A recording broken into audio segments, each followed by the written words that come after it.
Alright, in this problem set here we're going to be finding the derivative of the following functions. Alright, so the first one here is pretty simple. It's h of x is equal to 5, and we want to find the derivative. Now this is a constant, and the derivative of a constant is just 0. So here's the graph of h of x. Now think of it this way. If you took a number somewhere down here on the x-axis, let's say 2, and I were to plug it into the derivative, I would just get 0 out. So no matter what number you plugged in to this into the derivative, you still get 0 out. Well, think of it this way. You pick a point here on this straight line here. Now you notice the straight line has a slope of 0.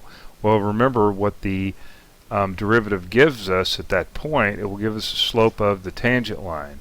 So at every single point on this line, the tangent line, the equation of the tangent line is actually the line itself, I guess you could say. But anyway, all right, let's I don't know, let's move down. What have I got here? Oh, so it looks like right, I got some examples here. Plug 1 into the derivative, you get 0. And if this means a is an element of R. If right, so if a were any real number here, no matter which you take the derivative, you'd still get 0 out. All right. Okay, so this is the constant rule. Now on the main page, the calculus page, up at the top, you'll see rules of differentiation. Let me bring that up. Okay, so I've got some basic differentiation rules here laid out. Now this d over dx means that we're going to, this is an operator, and we're going to take the derivative of whatever's in brackets here. So the derivative of a constant is just 0. All right. So I've got all the rules here laid out on this. Just let me scroll around so you can kind of see them. But you should bring this up and take a look at it. We're going to be going through all of these rules except the stuff that's over here on this side in this problem set. No, actually there is some tangent stuff here. I think I left some arc cosine stuff left out right now. But anyway, so these are all the rules. Check it out. Okay, in this one here we're going to be talking about the power rule. Now we've got our function here, f of x equal to 2x plus 1. And we want to find f prime of x. So I'm claiming here that f prime of x is just equal to 2. Well, this is the way it goes.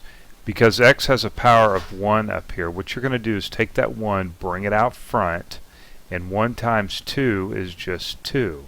But if I subtracted 1 from the exponent up here, I get 0.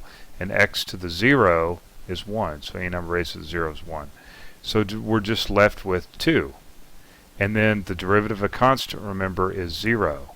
Now this is the power rule. Let's take a look at that sheet on differentiation rules. Okay, oh, it's right here. So n is just some number. All right, u is some function actually. And as you can see here, I subtracted 1 from it. I took the n, brought it out front, subtracted 1 from it. Now don't worry about what this is right here, right now. This u prime. Don't worry about that.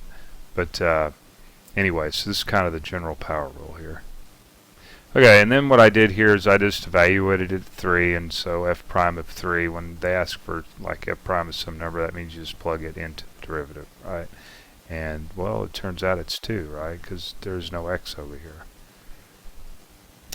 Okay, so we've got 2x squared, 3x plus 1. So you're going to take the 2, bring it out front. 2 times 2 is 4.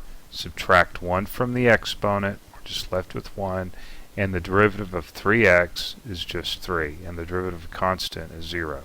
And then we want to evaluate it at 1/2, and so we just take 1/2, plug it in, and therefore this is what we get.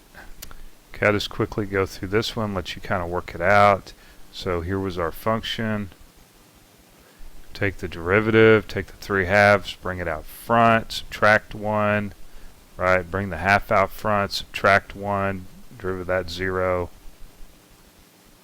And after we simplify this down, this is what we get for our final answer.